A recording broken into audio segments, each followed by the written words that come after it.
착한 재미와 가식 없는 감동. 이것이 바로 이만갑 스타일. 이제 만나러 가자. 아, 예뻐. 자, 품격 있는 내 남자 사우스포를 소개합니다. 멋져. 오늘은 인사만 하는 걸로. 우성 씨가 탈북 여성분들을 위해서 뭔가 특별한 장기를 또 준비를 하셨다고 들었어요. 센스쟁이. 우성 씨가 저번 주에 촬영이 끝나고 문자가 왔어요. 다음 주에는 꼭 이분을 위해서 노래를 불러보고 싶다고. 누구? 자, 누구를 위해서 노래하시겠습니까? 성림 씨를 위해서. 성림 씨를 위해서.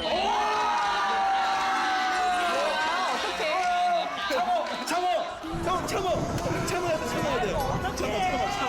야, 너 방송 어디서 나오냐?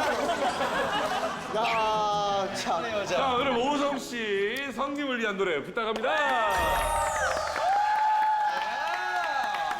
오늘 밤 그만하는 말하요 왜 날 버리고 갔나요 내 마음이 아파 가슴이 아파 눈물 차올라요 아직은 안녕을 안 돼요 넌 그 입을 털지만 안녕이라고 내게 말하지 마 네. 제발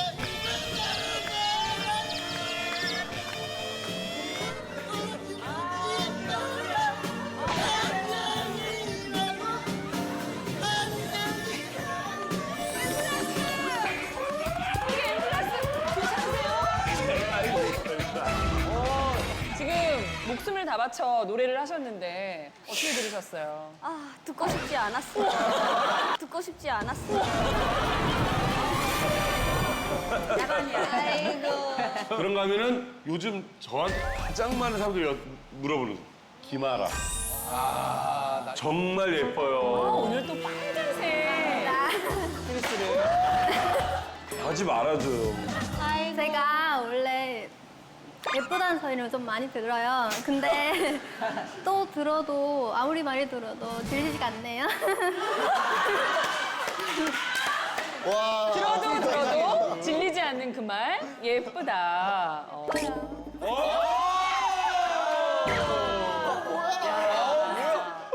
저기 분위기 좋은데 손보영 씨. 좀 이러고 있지 말아주실래요? 뭔데요? 아니 다들 즐기고 있잖아요.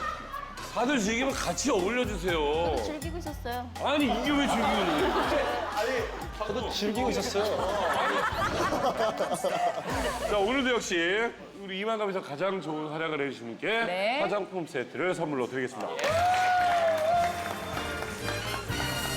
또 어떤 탈북 미녀들이 찾아오셨는지 소개를 해드릴게요. 첫 번째 미녀를 소개합니다. 미소가 아름다운 미녀 이미소 씨를 소개합니다. 안녕하세요. 이미소입니다. 어쩌다 TV 나오니까 많이 어색하고 좀 그렇네요. 잘 부탁드립니다. 잠깐만요. 배꼽 인사. 지금 네. 순식이 형이랑 캐릭터가 굉장히 겹치거든요. 왜 나보고? 똑같아요, 지금. 그 지금 한국에서 어떤 일 하세요? 결혼정보 회사에서 일하고 있습니다. 결혼정보회사. 예. 그러면은 이렇게 커플끼리 이렇게 또 이어주시기도 하고. 남한 남성이랑 북한 여성이랑. 오. 예. 그러면 여기 정우성 닮은 우리 신은아 씨는 어떤 남자를 만나야 될까요? 우리 심은아 씨는 예쁘고 아름답고 TV 봤을 때 직성적인 그런 스타일이었어요.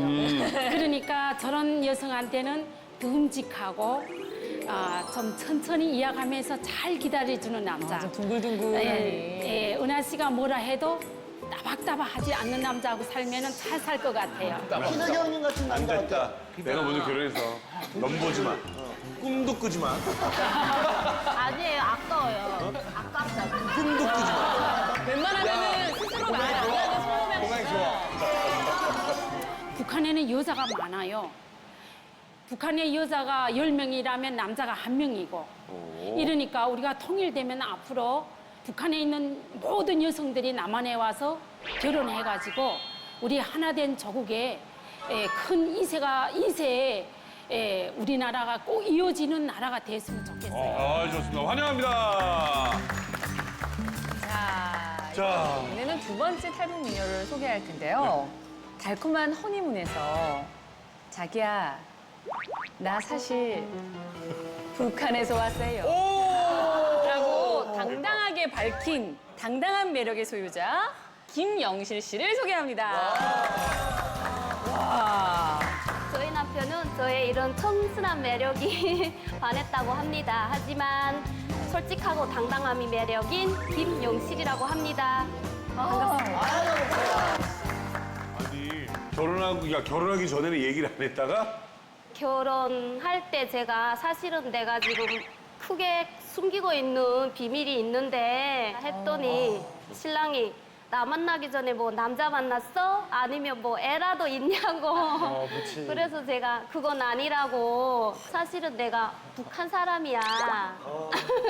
얼마나 놀랐을까? 아니, 나는 남편 반응이 정말 궁금해요. 네, 근데 이해의 반응이에요. 신랑이 하나도 안 놀래는 거예요. 오. 그래서 제가 뭔가 눈치를 챘나 했는데 네. 그게 아니고 저희 신랑은 그 순간에도 머리에 떠오른 게 그래, 너는 이 세상에 나밖에 없으니까 넌 나만 믿고 살 사람이다. 그래서 하나도 안 놀랬대요. 그래요. 네. 탈북을 결심하게 된 계기가 저희 중국 그 조선족들 사는 곳에는 위성 방송을 볼 수 있게 그게 돼요. 그래서 한국 방송 이렇게 기본 채널은 나와요. 네. 근데 그때 달래음악단이 판문점 그 앞에서 멋쟁이 그 뮤직비디오를 찍는 거 나왔거든요. 달래음악단 임유경 씨 있는데 네, 봤어요. 제가 팬이에요. 그래서 그때 제가 와, 나도 같은 북한 사람인데 나는 인정도 못 받는데 저 사람들은 저기 가서 북에서 배웠던 그 재능을 다 쓰고 TV에도 나오고 근데 나도 뭔 방법이 있지 않을까. 임유경 결국에 씨. 임유경 씨가 저한테는 많이 그런 용기를 주고 꼭 한국에 가고 싶다는 마음을 갖게 했죠. 김경 씨. 그렇게 안 봤는데. 저 놀새 때문에 이 여름 나오는구만. 원래 놀새들이 큰일 하는 거예요. 왜 이러세요? 그런가? 그럼요. 그래. 자, 그러면 감사합니다. 기왕 말 나온 김에 우리 임유경 씨의 공연이나 한번 청해보면 어때요? 너무 최고 무섭다. 실력이거든요. 또 임유경 씨 부탁합니다.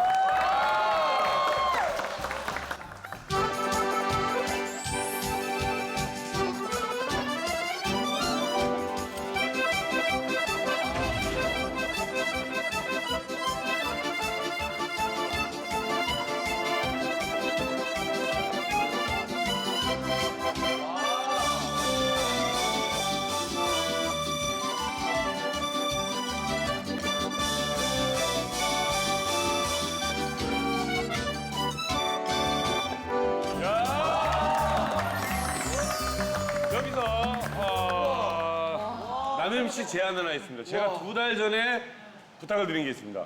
우리 임유경 씨가 나타나기 전에 저 아코디언의 최고수는 유현주였습니다. 유현주와의 아코디언 배틀을 제가 제안했었는데 맞아요. 드디어 오늘 벌어집니다. 자, 유현주 씨 모십니다. 아코디언의 퀴즈 임유경과 유현주의 대결. 레디 액션!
씨는 격정 어린 연주의 최고인 게 딱 사람의 감정이 막 들쑥날쑥하게 만드는 그런 연주가 너무너무 좋아요.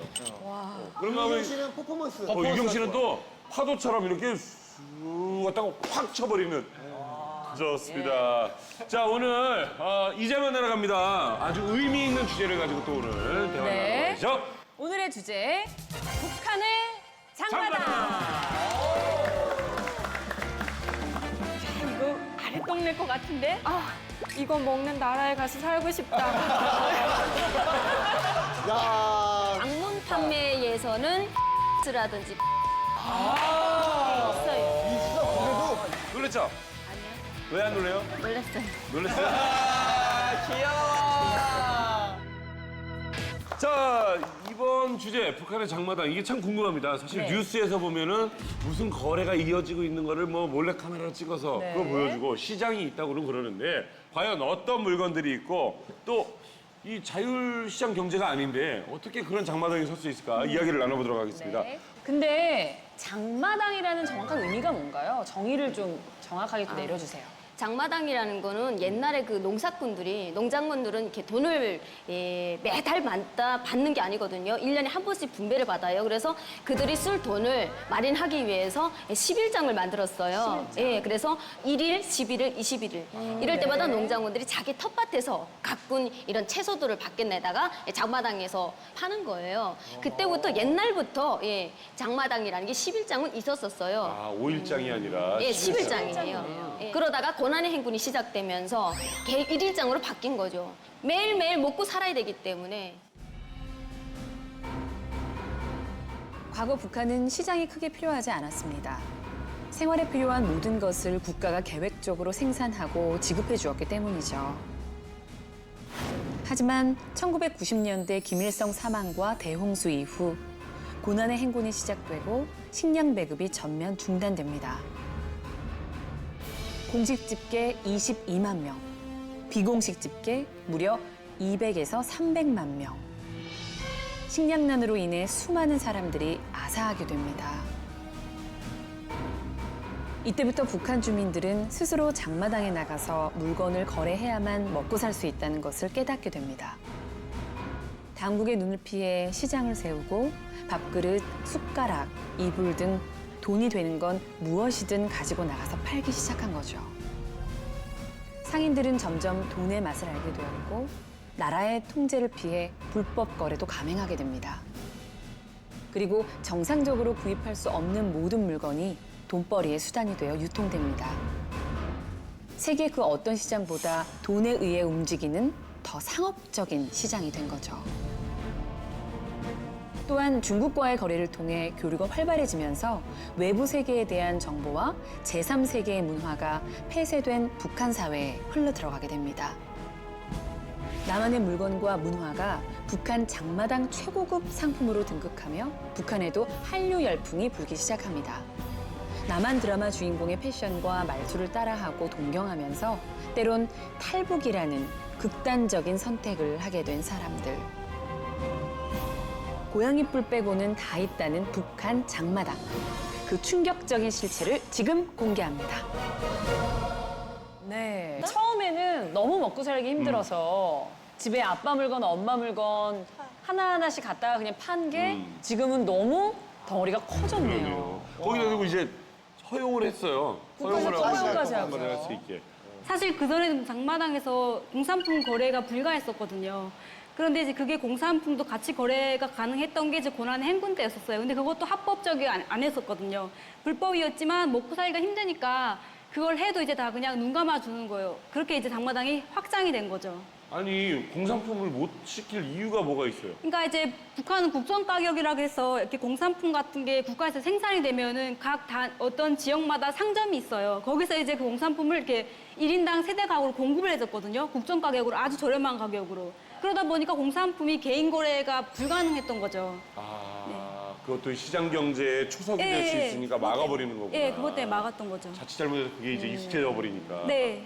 그러면 그거는 이렇게 우리나라 동대문처럼 큰 건물에 이렇게 있는 거예요? 아니면은 성남 모란시장처럼 그냥 예, 그냥 지금도 건물까지는 아니에요. 근데 원래는 그냥 바닥에서 빈 바닥에서 뭐 비닐 같은 거 펴고 이렇게 장사를 했었어요. 근데 그게 2001년도에 그 장마당을 활성화시키라는 그런 방침이 떨어진 거예요. 그 어떤 김정일의 그런 말씀이 떨어진 거예요. 그래가지고 2001년도에 북한의 전국 모든 시장들을 다 천정을 처음부터 다 다시 한 거예요. 예. 그리고 북한의 모든 경제는 그 장마당에서 이루어진다고 생각하시면 돼요. 예. 북한의 그 정도로 장마당의 그 경제력이 어마어마한 거죠. 예.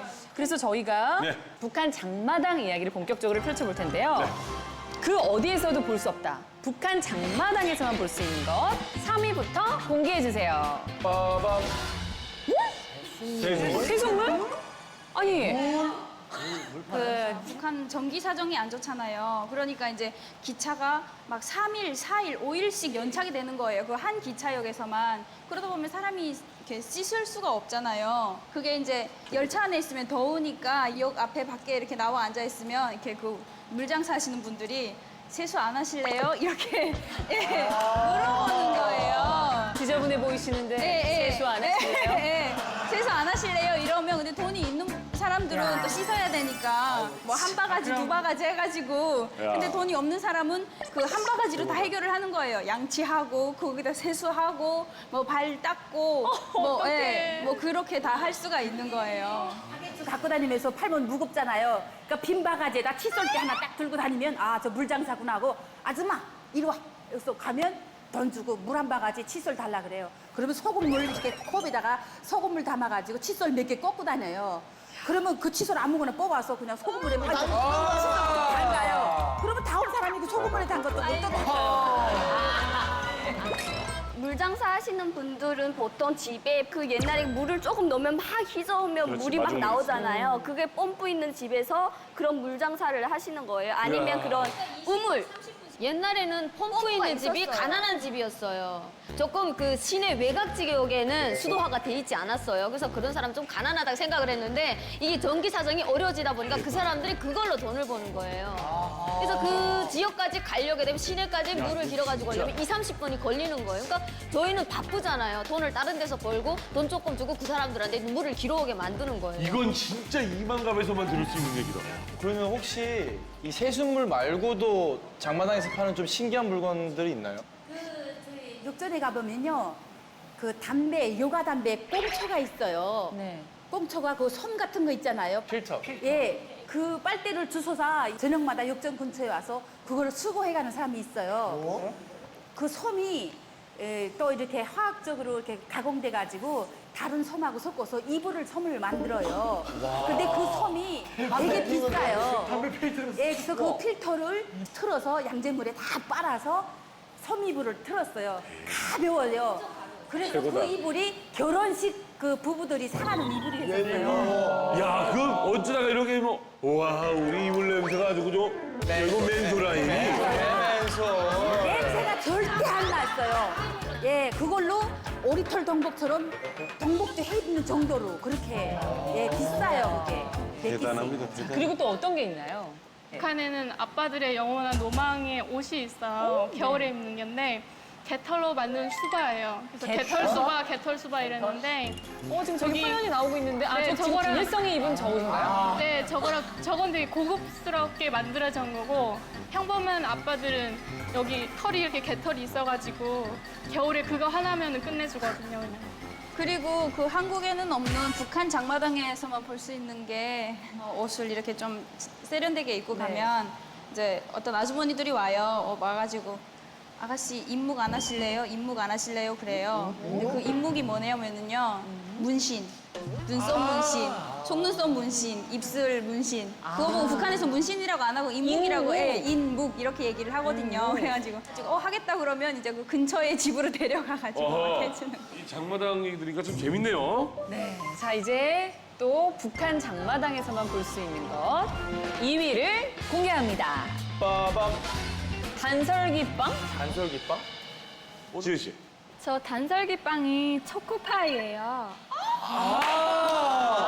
초코맛빵. 갈아서 단설기. 근데 초코파이인데 그러니까 한국 걸 모방을 한 거예요. 근데 북한에서는 초코 과자라고도 하고 뭐 지역마다 다 틀려요. 단설기 빵이라고도 하는데 저는 북에 있을 때 진짜 나만의 오리지널 초코파이를 먹어봤어요. 미술 술이랑 같이. 우리랑 초코파이 같이 먹었어요? 술은 내가 먹은 게 아니라 아빠가 드셨어요. 그러니까 북한에 있을 때 아버지가 야 이거 아랫동네 거 같은데? 딱 하더니 일단 따요. 해구로 됩니다. 냄새 싹 맡아요. 너무 좋다는 뜻? 오, 맛이 왔어, 지금. 그러더니 아버지가 다 해줄게 하더니 그거 쫙 먹는 거예요. 아버지가 다 마셨어요. 그러더니 얼굴이 그냥 싹 빨개져가지고 너무 기분이 좋아서 그래서 아버지 그거 팩은 나 달라고 해서 그 팩을 달래가지고 그 팩이 너무 이쁘고 튼튼해가지고 물병도 솔직히 귀하거든요, 북한에서. 거기다 일부러 물을 담아갖고 다니면서 보란듯이 먹었거든요, 제가. 팩이 너무 이뻐서. 세상에. 근데 그때 당시 그 초코파이 하나 가격이 강냉이 80원 할 때 그 초코파이 하나가 35원이었어요. 근데 워낙 그 초코파이가 유명하고 맛있는데 북한 주민들이 개인이 개발을 해서 만들어서 파는 게 그게 단설기빵인 거예요. 네, 저는요, 그 군대에서 먹었어요. 어떻게 먹었냐면, 남조선에서 날아오는 적재물자 풍선이 있어요. 근데 거기에는 공호품, 식료품 별게 다 있어요. 근데 거기 단설기빵이 있는데, 거기에 심리작전 영화를 만들어서 그거 만지거나 먹거나 이러면 죽는다고 독약이었다고 그래서 못 먹었어요. 근데 마지막엔 막 배가 고프니까 개, 돼지 얘네들한테 먹이는 거예요. 먹고 잘 노는 거예요. 뭐, 이야 이거 진짜 먹을 수 있다 하고 다 먹었어요. 우리. 그래서 먹어봤는데 막 진짜 입에서 살살살 녹는 거예요. 그때 처음 먹어봤어요, 제가. 그러니까 일종의 삐라죠. 이렇게 네. 그거 넘어갈 때 왜 거기에 초코파이가 들어있기도 해요? 초코파이, 긴 양말, 유리 양말, 별게 다 있었어요. 너무 아까웠을 것 같아요. 아니, 그러면 혹시 다른 외국 음식은 어떤 거 드셔보셨어요? 저는 소세지요. 그러니까 중국을 통해 가지고 이제 가만히 밀거래로 북한까지 나왔어요. 근데 그게 그때 그러니까 쌀이 한 킬로에 200원 정도 했다면 소세지가 거의 하나에 150원 정도 했거든요. 근데 저는 직접 사서 먹은 게 아니고 중국 손님이 저희 집에 나왔었는데 몇 개 갖고 나오신 거예요. 근데 정말 입안에 딱 들어가는 순간 정말 이거 먹는 나라에 가서 살고 싶다. 어떻게 생긴 거였는데? 뭐 조그만 거 아니면 큰 거? 긴 거요. 요만하고 길고 빨간 플라스틱 같은 거 이렇게 감은 건데. 그래요. 보영 씨는 북한에 있을 때 한국 거 먹어본 거 뭐 있어요? 구경도 못 해봤는데요? 예? 구경도 못 해봤다고요. 잘 생각해봐요. 뭔가 있을 거예요. 잘 생각해도 없어요. 알겠습니다. 중국 껌이 되게 유명했었어요. 왜냐면 북한 껌은 딱딱하거든. 씹으면 딱딱하고 이게 장마당에. 풍선이 안 만들어져요. 근데 중국 껌은 부드럽고 풍선이 되게 잘 만들어져요. 애들한테는 중국 껌이 굉장히 인기였었어요. 장마당에서 만약에 풍선껌을 구했어. 그걸 씹고 다니는 애를 보면 난리 나겠는데요? 유경 씨 왜? 요거 하나 가방에다 딱 학교 갈 때 넣고 가면 그냥 애들이 그냥 줄 서서 그냥 저를 따르죠. 엄청나게 따르죠. 그거 막 이거 터지는 거 보여주면 난리.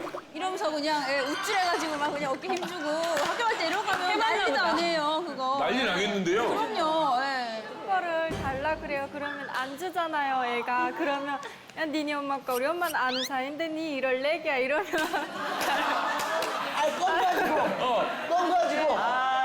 바로 애 끊어서 씹던 거를 끊어가지고 친구한테 주고. 좀 끊어서. 아라 씨도 풍선껌 씹어봤어요, 북한에서?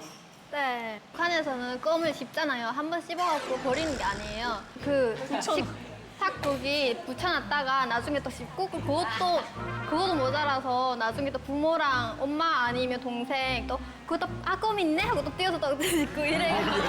내 껌 어디 갔어? 내 껌 어디 갔어? 보명 씨 동네도 풍선껌 돌아다녔어요? 고마워요, 드디어 우리가 찾았어요. 보명 씨와 우리가 공통점을 알 수 있는 거. 풍선껌을 구해서 삼촌이 놀러 갔는데 껌이 벽에 붙어 있는 거예요. 그래가지고 한 번 씹었었어요. 그리고 다시 씹었다가 다시 붙여놨었어요.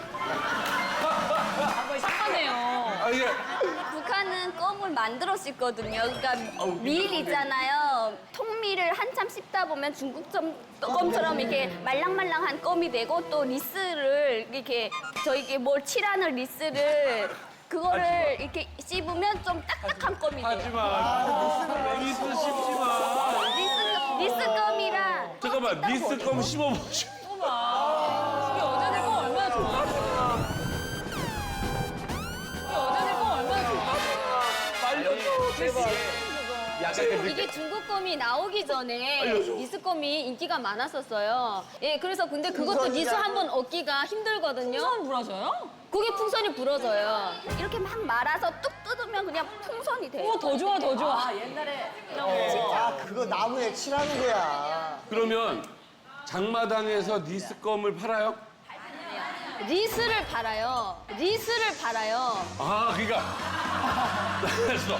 그러니까 장마당에서 니스를 팔아요? 원래 그 용도가 껌이 니스를 아니에요. 껌을 만드는 게 어떻게 만드냐면 니스를 찬물에다 이렇게 탁 떨궈요. 그럼 굳어요. 그럼 막 기저어요. 그다음 씹어요. 씹으면 그 니스 그 냄새 나잖아요. 춤 탁탁 뱉으면서 물도 또 다시 씻고 이렇게 해서 계속 여러 번 씻고 침을 뱉고 하다 보면 그러니까. 껌이 향기로워요. 괜찮아요. 그러니까 니스를 식료품점에서 파는 게 아니라 가구점에서 팔아요.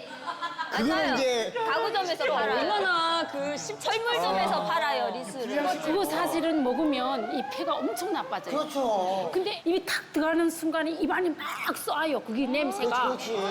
그럼 막 입이 막 담을 수가 없어요. 너무 막 아파가지고. 근데도 그러면 계속 뺐다가 침 뱉고 또 뺐다 침 뱉고 아 난리 나요. 그 껌 때문에. 아니, 이은주 씨 이거 왜 씹어요? 방울이 진짜 크게 나와서 그것 때문에 이빨이 아파서 씹고 방울이 뭐라고? 네. 씹는다고 생각하면 뭔가 이게 그나마 이렇게 만족감이 배고픔이 그걸로 조금 네, 좀 사라지네. 대체하는 게 있어서 자, 지금 살짝 얘기하는 게 많은데 그래서 준비한 게 있습니다, 또. 네, 북한 장마당에서만 볼 수 있는 건 1위를 공개해 주세요. 바로 비밀거래. 비밀거래. 이게 그럴 수밖에 없을 것 같아요. 예. 몰래. 그 외얏돈을 예, 바꾸는 거, 그래서 던작사꾼들이 있어요. 그래서 이게 좀 돈 있어 보이고 이런 사람들한테 뭐 바꿀 거 있어요? 바꿀 거 있어요? 그래요. 그러면 N이냐, 민폐냐, 뭐 달러냐, 뭐 이러면서 예, 물어봐요. 그래서 그 달러를 뭐 있으면 뭐 바꾸고, 그 바꾸는 건 또 거기에서 바꾸면 또 이렇게 단속원한테 딱 빼앗길 수 있으니까 예. 몰래 뒷동네 가서 예, 돈 좀 바꿀 거 있냐 이렇게 물어보고 거래가 참 되고 희한하죠. 있어요. 미국 욕을 그렇게 하고 어려서부터 미제 막 욕을 하는데 결국 달라요. 암암리에 도는 거죠. 예.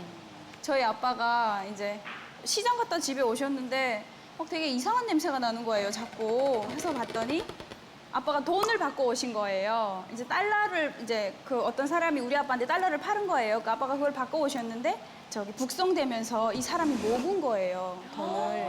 비닐에다 싸가지고 삼킨 거예요. 그래서 그 돈을 막 비누로 굉장히 막 깨끗하게 씻고 그리고 다리미로 다리고 향수를 뿌려가지고 아빠가 또 딴 사람한테 그거를 불려서 팔았었던 그런 기억이 있었어요. 달러가 거래가 되네요. 그리고 막 한국 CD나 이런 옷 같은 것들을 공공연하게 내놓고 못 팔잖아요. 네. 그러니까 좀 그런 물품 쪽으로 좀 팔 것 같다 한 데 가가지고 있어요? 이러거든요. 물어보면은 아, 없다고 처음에는 이러다가 그 손님을 엄청 주시를 해봐요. 장사꾼이 이렇게 보다가 좀 이 사람은 살 것 같은 사람이다 하면은 수구머니 나와갖고 따라오라고 그러거든요. 그리고 사람들 없는 데를 좀 피해 가서 그 물건 이렇게 건네줘요. 가방에다 쑥 넣어줘갖고 돈 받고 이러고 헤어지고 이러고. CD 같은 거. 네. 저거 CD를 그냥 있냐고 하는 분도 계시겠는데 알이라고 하거든요. 알. 그래서 알 있어요. CD라고 안 하고 알 있어요. 이러면 암호예요. 그래서 알 있어요? 네, 알 있어요. 알이 네. 있습니다. 예, 오리알 있어요.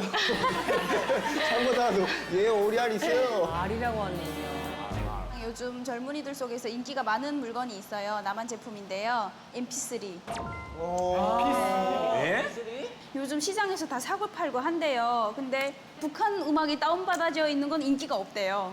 한국 음악이 다운받아져 있는 그 MP3가 인기가 되게 많다고 예, 동생이 그랬었던 기억이 있어요. 아, 그러니까 거기서 다운받기는 어려우니까 미리 다운이 돼 있는 거를 사는 게 중국에서 이제 예, 장마당에서 또 이렇게 몰래 파는 것 중에 하나가 또 한국 핸드폰 중고품들이 들어가요.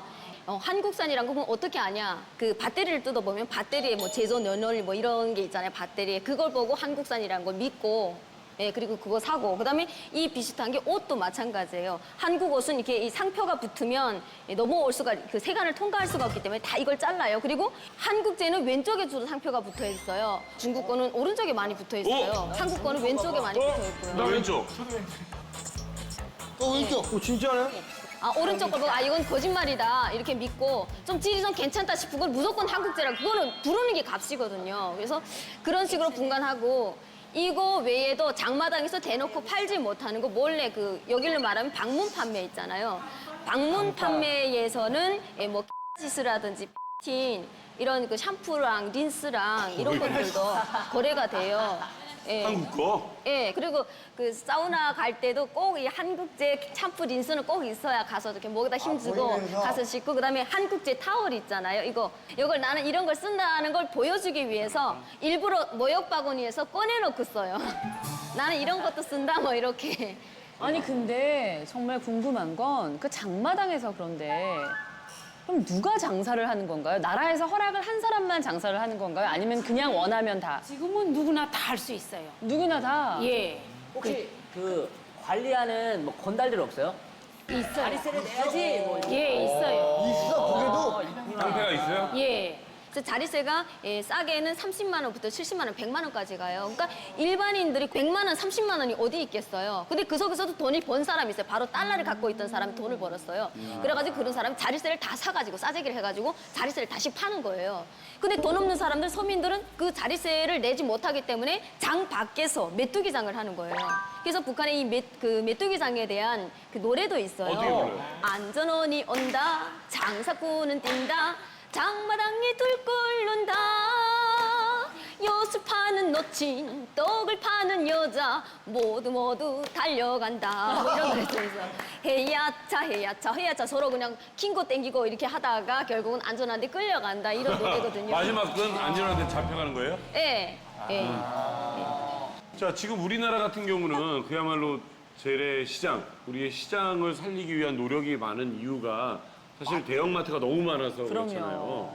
사실 여기 계신 분들도 최근에 오신 분이 없기 때문에 이 영상을 못 보셨을 겁니다. 네. 2012년 1월 5일에 개장한 북한의 첫 대형마트입니다. 마트 있어. 경의하는 김정일 장군님께서 생애 마지막으로 찾아주셨던 광복지구 상업중심이 개점을 하여 봉사를 시작하였습니다.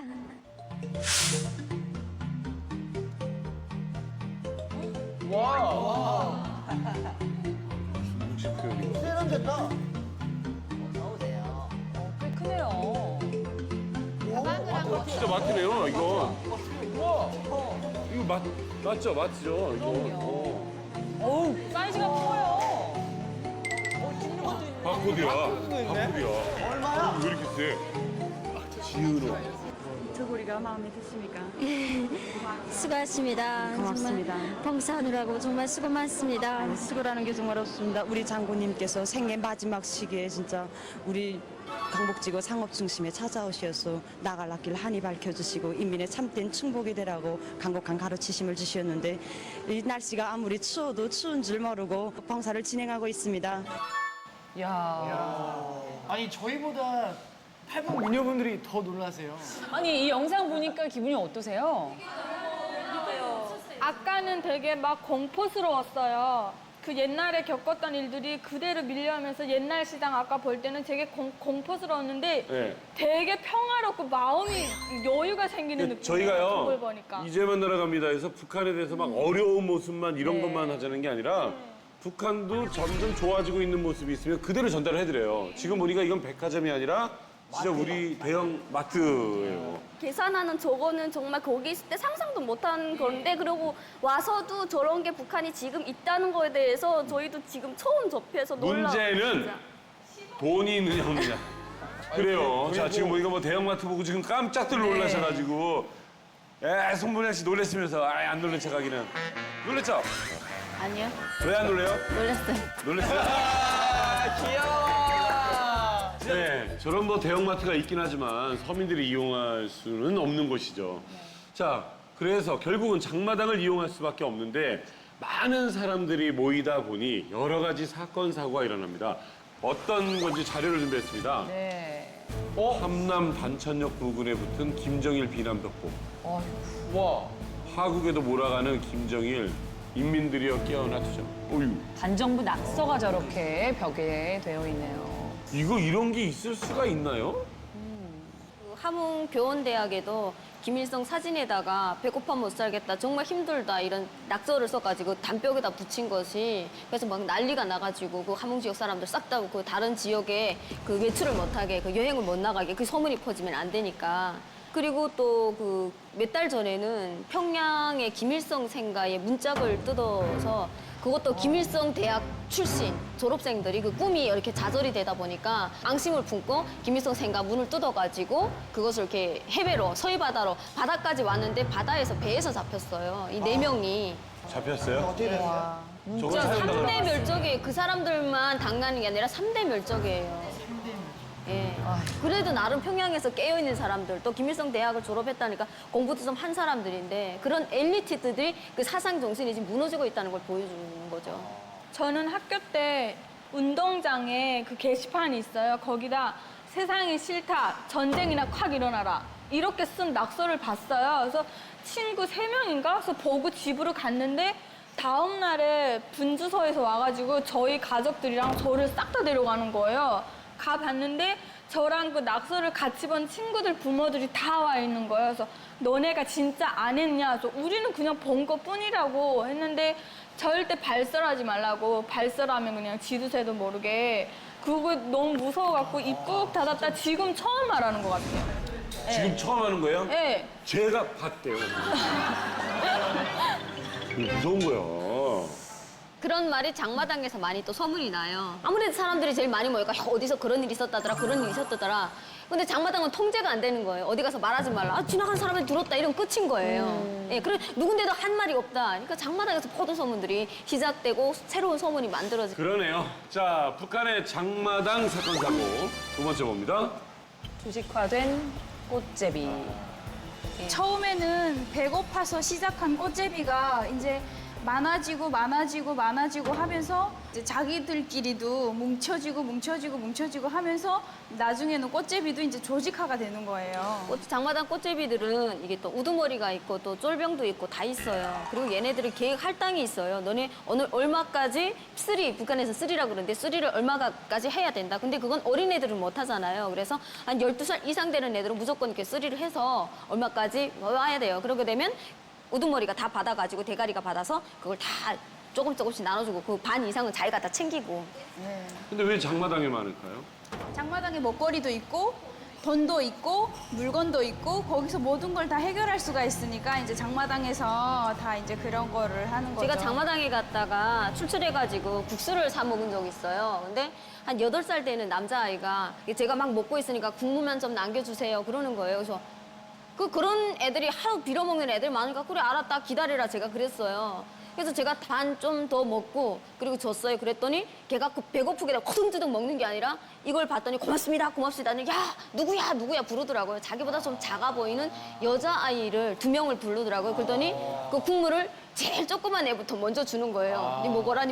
야 근데 네가 빌어가지고 네 동생이니까 동생이 아니래요. 같은 꽃제비라는 거예요. 그래서 얘네들은 여자들이고 숫기가 없고 하다 보니까 빌어먹질 못한다는 거예요. 그래서 자기가 그래도 오빠니까 이걸 빌어서 얘네들한테 조금씩 먹이고 나눠 먹는다는 거예요. 근데 저는 그때 그것이 슬프고 얘네가 불쌍하다는 걸 생각을 못 했었어요. 그런 애들이 하도 많으니까. 이제 한국에 와서 보고 너무나도 풍족한 세상에서 살다 보니까 내가 그때 왜 국수를 3그릇을 사서 못 줬을까. 충분히 제가 그때 그럴 수도 있는 돈이 있었는데 그게 막 지금도 와도 후회가 되고 걔네들이 지금 살아있을까 그런 생각도 들어요. 한 번은 학교 갔다 오는데 시장 쪽에서 되게 북적북적하는 거예요. 그래서 가보니까 이제 꽃제비가 너무 배고프니까 어떤 아저씨가 찰떡을 파는데 그걸 훔쳐갖고 뛴 거예요. 근데 아저씨가 뒤에서 쫓아오니까 이거는 빨리 먹어야겠지 하니까 뛰면서 먹은 거예요. 근데 찰떡이니까 목에 딱 걸린 거예요. 근데 아저씨가 이제 딱 잡은 다음에 애 보니까 상태가 완전 파랗게 질리고 숨을 못 쉬는 거예요. 그래서 아저씨도 자식 있는 분이니까 너무 안타까워가지고 등도 쳐주고 호흡도 해주고 했는데 결국 그 아이가 죽은 거예요. 근데 더 웃기는 거는 아이가 이제 먹다가 손에 남은 찰떡이 있을 거잖아요. 그 아이는 죽든 말든 상관 안 하고 옆에 주변에 있는 꽃제비들이 손에 거 뺏어가지고 또 다시 먹어요. 정말 너무 비극적인 것 같아요. 우리 이제 만나러 갑니다에 그 젊은 청년이 하나 나와서 어떤 아줌마 거 빵을 가지고 훔쳐서 도망가다가 막 잡혀서 때리는데 먹는데 너무 행복하더래요. 그래서 아유 막 배가 불러오는 게 기뻐서 맞는데도 너무너무 행복했다고 그냥 입에 뭐가 들어가서 너무너무 좋았다는 얘기를 하더라고요. 근데 참 이렇게 변두리에서 장사를 하시는 분들이 있는데 주로 그 눈물 배대라고 있거든요. 그래서 눈물 배대라는 게 뭐냐면 가족들이 이제 더 이상 버티기 힘들다 이런 판단이 서면은 집안에 있는 모든 젓가락, 구멍난 양말까지 다 내다가 파는 거예요. 그래서 그거를 팔아서 돈 나오는 그 수익금을 이렇게 똑같이 나눠요, 가족이. 그리고 그거를 가지고 뿔뿔이 헤어지는 그거를 눈물의 매대라고 해가지고 장마당 변두리에서 이렇게 눈물의 매대, 눈물 매대. 그냥 가정 해체? 네, 그러니까 그 가정 해체되면은 꽃제비가 되는 거고. 네. 그냥 엄마 아빠는 이혼이고 네, 그래서 장마당에 뭐 총하고 수리탄 빼고 다 있다 이런 말이 있거든요. 그래서 아니 어떻게 그렇게까지 해? 지금 뭐 장마당 얘기를 듣다 보니까 참 결국은 또 아픈 이야기도 힘든 이야기들을 하게 됐어요. 네. 북한의 너무나도 힘든 생활을 견디다 못해 선택한 탈북. 만날 수 없는 가족에 대한 그리움을 나누는 시간이죠. 탈북 스토리. 오늘 그 주인공은 이미소 씨입니다. 어떻게 탈북을 하시게 되셨어요? 저는 90년대에 이제 그 사촌 동생이 한 명이 있었어요. 근데 이분이 중국에 왔다가 달러를 8장하고 성경책 3개를 가지고 나왔어요. 성경책? 예. 근데 이제 그 성경책을 가지고 나한테 200달러를 나한테 주었어요. 근데 그 동생 부부가 싸우다가 그 돈 때문에 싸우다가 이제 그 동생의 와이프가 이제 안전원한테 이야기를 했어요. 우리 남편이 중국에 가서 성경책이랑 돈이랑 가져왔다고. 이제 먼저 잡혀가가지고 이제 그거 막 신문 받다가 성경책 3개에 돈 얼마 가져왔다. 그래 어디까지 갔냐? 사촌 누나를 하나 줬다. 난 그것도 모르고 어느 날이 있었는데 그때는 애들이 너무 어렸어요. 큰애가 11살이고 작은애가 8살이고 그다음에 애가 6살이었는데 그리고 젖 먹는 애가 그때 8개월짜리 있었어요. 제가. 그래서 걔를 지금 젖 먹이고 있는데 와서 나오라 그래서 온데간데 없이 그냥 날 혼자 뒤로 가는 거예요. 뒤로 가서 이제 감옥에 가보니까 동생은 내 보는 데서 총살하고 이제 좀 자갈을 물려가지고 총살하고 그러니까 너도 이렇게 안 되려면 바로 이야기를 해라. 저는 말할 수가 없는 게 뭔지 모르고 한 번 딱 봤다. 그래서 제가 거기에 1년간 감옥에 있었어요. 그리고 너는 번제고 군대까지 갔다 왔기 때문에 너는 한 번 용서해 준다. 그렇게 해서 제가 나오는데 막 꿈을 깼는데 애가 죽었더라고요. 그 젖 먹는 애가. 나와서 보니까 애가 진짜 죽어서 없는 거예요. 그때 제가 그때 생각이 내가 감옥에서 오래 힘들고 고통스러운 것보다도 그 자식을 낳아서 그냥 그렇게 죽여버린 게 어디에 묻혔는지도 모르고 어디에 간지도 모르고 앉아서 굶어서 그냥 죽었더래요. 학교 애들이 갔다 오니까. 그리고 97년도에 부모님이 양 부모님이 두 분 다 굶어서 또 돌아갔었어요. 예? 이놈 북한에는 어떻게 해서 이렇게 정치하길래 자식도 세상을 뭐 피도 못 보고 죽고 부모님들도 이렇게 그냥 다 굶어서 돌아가는 이런 나라가 세상에 어디 있겠냐고. 그때부터 저는 이 나라에서 더 살아서는 안 되겠다 이런 생각을 하고 있다가 애들 셋을 데리고 집안에 있는 물건을 대충 팔아가지고 닷새 만에 내가 중국으로 달아났어요. 근데 중국에 가는 길을 모르다 보니까 그 길림에 가면은 영사관이 있다, 한국 영사관이 있다 해서 죽으나 살아 내 길림을 가야 된다. 그래 가서 어떤 사람하고 물어봤어요. 내가 길림을 가려고 하는데 아저씨 어디로 가면 될까요? 아까 더 보지 말고 이 길만 꼭 한 달이고 2달 그러고 걸어가면 길림이 나온다고.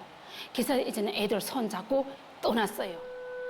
떠났는데 눈이 비 너무 싸게 오고 너무 이제 닷새 동안 한술도 못 먹고 그냥 땅바닥에 있는 눈을 다 걷어먹고 이게 말라가지고 바람이 불고 비 오고 이러니까 이 얼굴이 다 막 막 째는 것처럼 막 다 망가지고 닷새 될 때는 너무 막 힘들어 걸을 수가 없어서 애들 셋을 내 산에다 감춰놓고 이제 그 마을에 내려갔어요. 마을에 내려가서 말 모르니까 아 내가 배고픈가 이러면서 이러니까 이렇게 보더니 빵을 요만한 거 2개를 땅바닥에다 활기 던지주더라고요. 그래서 내가 막 그 빵을 2개를 가지고 산을 막 뛰어가서 이제 그 4개를 쪼개서 애들 한 짝씩 줬어요. 줬는데 제일 힘든 건 그 막내를 업고 걷는 게 제일 힘들었어요. 너무 걷다 힘들어서 이제 더는 못 걷겠더라고요. 그래서 내가 한참 걷는데 그네가 뒤에서 뭔가 입에다 뭘 훌 엿는 거예요. 그래서 나도 모르게 훌떡 훌 먹었어요. 근데 그 빵을 내가 하루 전에 이제 줬는데 그 빵을 안 먹고 내가 그 동생을 계속 그러니까 저도 너무 엄마가 너무 불쌍했는지 그거 내 입에다 훌렸는데 난 그거 모르고 그냥 훌떡 넘겼어요. 저는 일주일 동안 쌀 하나를 못 먹으면서 엄마 손에 엄마 입에 거였는데 엄마는 또 그거 모르고 그냥 생각 없이 훌렁었는데 돌아보니까 그 큰딸애가 그렇게 서서 많이 울더라고요. 걔도 어린애인데. 그래서 한 이제 열흘은 넘게 걸었는데 걸다 보면은 애들 너무 배고파하니까 땅에 있는 눈은 다 주워먹고 풀이란 풀은 다 먹고 더 제일 힘든 거는 신발 바닥이 없으니까 발바닥에서 넷이 다 피가 막 뚝뚝 떨어지는 거예요. 그래서 하루는 제가 이랬어요. 넷이 다 앉혀놓고 나무를 하나씩 내가 꺾어다가 입에다 다 물었어요. 이제부터 엄마 바늘과 발을 깁겠는데 절대 소리 내면 안 돼. 소리 내면 중국 경찰이 잡아가니까 엄마 죽으면 너도 죽고 너 죽으면 나도 죽으니까 절대 소리 내면 안 돼. 근데 그 막내는 계속 소리 내고 우는 거예요.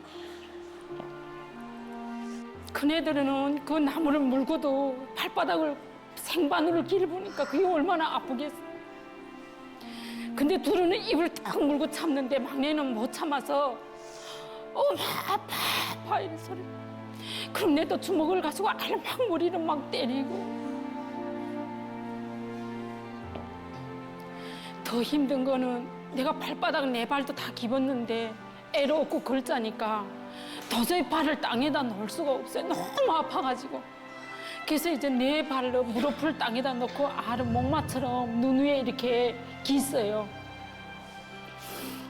그래서 좀 보름을 그렇게 겨우 걸었는데 절반도 못 왔는데 더는 걸을 수도 없고 이제 기운이 너무 없어서 더는 막내를 업을 수가 없어요. 그래서 보름 된 날 내가 그랬어요. 철민아, 너 차라리 여기서 그냥 죽으면 어때?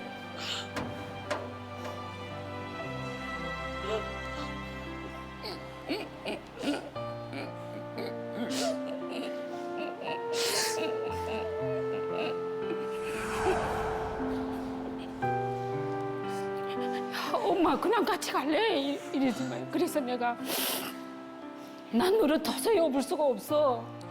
네 그냥 여기서 죽던가 그냥 네 여기 그냥 있던가 해. 나 이제 너를 더는 못 업고 걸겠다고 내가 막 그랬어요. 그러니까 막 울더라고요. 그래서 내가 할 수 없어서 둘 다 방아치고 걷었어요. 한두 시간 가다가 보니까 하나 그냥 죽였으면 됐지 또 저것까지 죽인다면 내가 더는 살 수 없겠다 생각해서 제가 막 달려갔어요. 달려가니까 큰애가 가서 손잡고 데리고 오더라고요.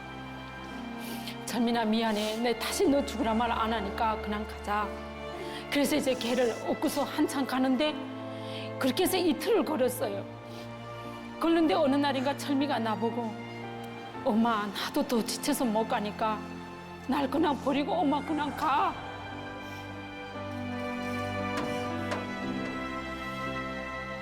그 그 말이 죽으라 할 때보다 더 힘든 거예요. 사실 생각해 보면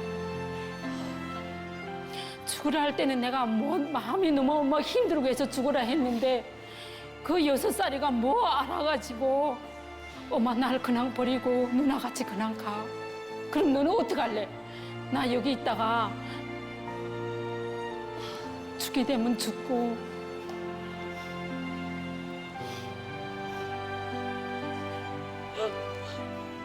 이제는 죽고 안 되겠다 하고 지나가는 차를 손 들었어요. 아저씨 죄송하지만 차 좀 태워달라니까 그 사람이 이래 보더니 저 측현에서 왔는가 그래서 그렇다니까 태워주는 거예요.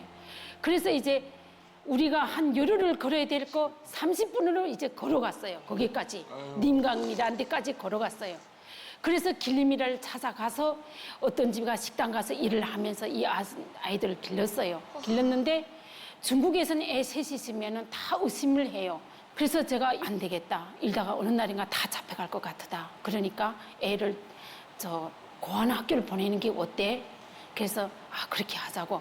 철민아, 네 고안학교 가겠니? 아까 어머니 이제 미치려면 오겠냐? 그래서 자주 못 가지만 엄마 돈을 벌어가지고 방학 때는 꼭 가서 너를 데리고 오겠으니까 학교로 가라. 그래서 이제 장춘에 그 고안학교를 보냈어요. 그리고 애들 둘을 내가 바늘질하고 김치해서 팔아서 공부를 시켰는데 작은 애가 그때 공부를 좀 잘했어요. 그러니까 이제 중국 애들이 저기 어떻게 북한에서 온 애가 회장을 하는가. 그래서 이제 그거를 신고했어요. 그래서 이제 공부를 해서 4개월 만에 이제 아이들 학교 갔다 오는 거랑 나랑 이분 그대로 잡혀갔어요, 북한에. 북한에 가서 이제 6월 말일에 잡혀갔는데 딸로 이제 막 묶어놓고 때리고 막 그냥 맨발 붓기가지고 일을 시키고 너무 그러니까 이제 애들 막 거기서 막 쓰러지고 작은 애는 뇌질이라는 병이 걸려가지고 감옥에서 먹지 못한 데다가 흙물을 계속 먹이니까 그래서 얘 때문에 이제 감옥에서 나온 거예요. 나오자 제가 이제 한 달도 안 있고 제가 그 애를 찾자고 12월에 다시 중국을 건넜어요. 근데 이 몸이 약한 데다가 셋이 다 물에 탁 들어가니까 숨이 딱 멎는 거예요. 갑자기 얼음이 막 몸이 탁 당하지 막 다리에 얼음이 막 치지 하니까 그 아픔이 더 견딜 수가 없어서 내 돌아 나왔어요. 애들 날 막 들고 물이 막 또 들어갔어요. 근데 제가 그때 절도했어요. 절도해서 눈 떠보니까 중짝이 넘어왔는데 가서 이제 저는 몸이 너무 아프고 힘들어서 큰애랑 작은애랑 고안학교 가서 철민을 찾아와야 된다. 애가 이제 1년 넘게 거기 가 있었는데 어떻게 됐는지 빨리 가봐라. 그래서 나는 아파서 못 가고 이제 큰애랑 장춘에 보냈어요. 보냈는데 애는 온데간데 없는 거예요. 누구도 본 사람이 없고 이런 애를 봤다는 사람도 없고 몇 번 찾아갔는데 다 그냥 와가지고 근데 아직까지 못 찾고 지금도 여러 번 찾으려고 그렇게 노력을 했는데 찾을 수가 없네요. 어머님 오늘 소망함에 뭘 준비하셨습니까? 저는 그때 너무 발이 아파서 못 걷던 우리 철민을 생각해서 신발을 준비했습니다. 너무 가슴 아픈 게 계속 내가 죽으라고 굴고 자꾸 울면 때리고 지금 너무 힘든 게 이젠 살았으면 21살 되면 어엿한 대한민국이 청하게 됐을 텐데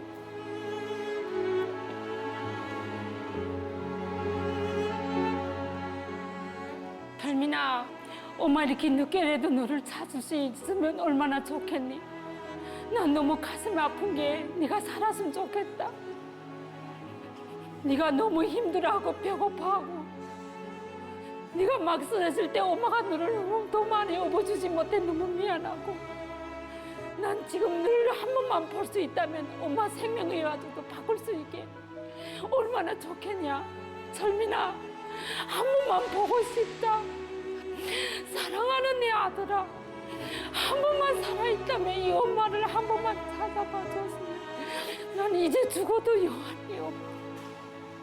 사랑한다 철민아. 한 번만 엄마를 찾아다오.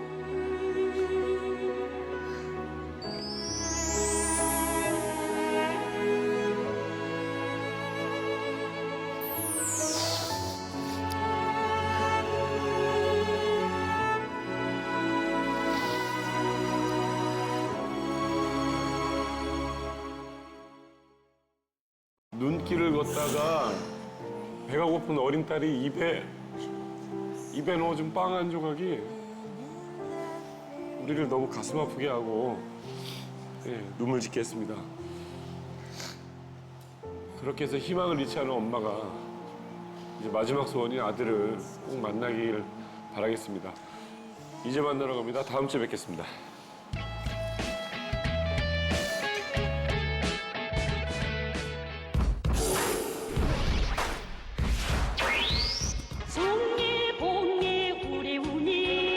일반 사람들은 노래를 저렇게 막 제스처를 이렇게 못하면서 불러요. 근데 나도 말씀 받았으면 나도 그랬을 거예요. 말씀을 받아야 할 수 있는 궁전은 천체 망원경실 등의 과학기술 소조실들이 있으며 하나, 둘, 셋. 제가 그 궁전에 만경대 학생 산후궁전 다녔어요. 그때 김일성이한테 꽃다발을 드렸고 김일성 주석 손을 잡았다고요?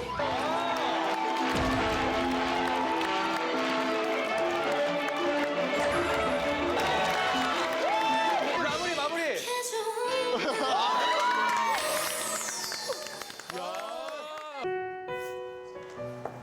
나오셔서 감사합니다.